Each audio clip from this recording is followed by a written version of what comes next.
தேவன் இந்த கால்வில் நம்மளை கொண்டு வந்ததுக்காக நன்றி. ஆண்டவர் உண்மையிலே ஒரு நல்ல வார்த்தைகள் உங்களுக்கும் எனக்கும் சேர்த்து தருவாராக. அல்லேலூயா. சரி, 83ஆம் சங்கீதம் 1வது வசனம். ஆசாப்பின் சங்கீதமாகிய பாட்டு. நான் வாசிக்கிற கேளுங்க. தேவனே, மௌனமாய் இராதியும், பேசாமல் இராதியும், தேவனே சும்மா இராதியும். 3 காரியங்கள் ஆசாப்பு இங்கே சொல்கிறார். தேவனை பார்த்து என்ன சொல்கிறாரு? மௌனமாக இராதியும், பேசாமல் இராதியும், சும்மா இராதியும்.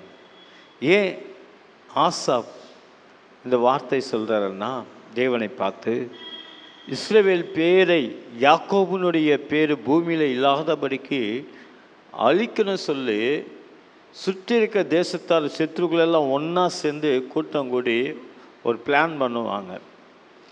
எல்லா ராஜாக்கள் ஒன்றா சேர்ந்து பிளான் பண்ணுவாங்க. யார் அழிக்கன்னா, இஸ்ரவேலை அழிக்க, யாக்கோபை அழிக்க.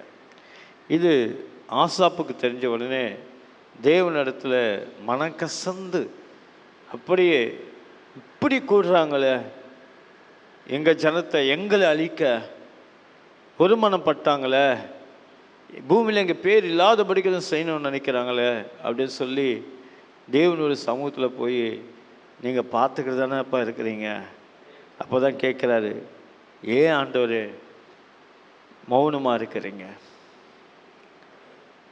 எங்கள் விஷயத்தில் ஏன் ஆண்டவரை மௌனமாக இருக்கிறீங்க? எங்கள் விஷயத்தில் ஏன் ஆண்டவரை பேசாமல் இருக்கீங்க? எங்கள் விஷயத்தில் ஏன் ஆண்டவர் சும்மா இருக்கிறீங்க? மனபாரம். இன்றைக்கி நம்ம கூட அப்படி தான் கேட்டுக்கிட்டு இருக்கோம். என் விஷயம் என்ன ஆண்டவரே? என் வாழ்க்கை என்ன ஆண்டவரே? ஏன் ஆண்டவர் எனக்கு இதை அனுமதிச்சிங்க? எதுக்கு என் வாழ்க்கையில் இதை நடக்கும்போது மௌனமாக இருந்து வேடிக்கை பார்த்தீங்க? ஏன் ஆண்டவரே சும்மா இருந்தீங்க? ஏன் பேசாமல் இருந்தீங்க அப்படின்னு சில நேரத்தில் நம்ம கேள்விகள் கேட்போம். அதுக்கு யார் காரணம் இல்லை, நம்ம தான் காரணம். நம் இருதயம் சரியாக கர்த்தருக்கு நேராக திருப்பி, நம்மளுடைய பலிகள் சரியாய் உண்மையான மனசோடு அவரிடத்தில் நம்மளுடைய காரியங்கள் ஒப்புக்கொண்டு நம்ம ஜெபம் பண்ணால் நிச்சயமாக அவர் பேசுவார். அவர் மௌனமாக இருக்க மாட்டார், அவர் பேசுவார்.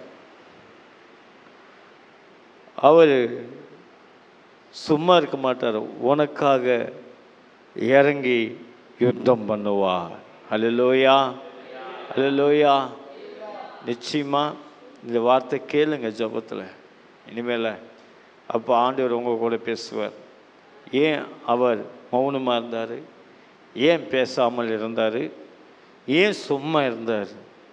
இந்த 3 வார்த்தைகளை சொல்லி நீங்கள் ஜெபம் பண்ணி பாருங்கள். அந்த 3த்துக்கும் தேவன் நிச்சயமாக கர்த்தர் உங்களுக்கு ஒரு ஆசீர்வாதமான விளக்கத்தை தருவார். தேவன் இந்த வார்த்தைகளை ஆசீர்வதிப்பார்.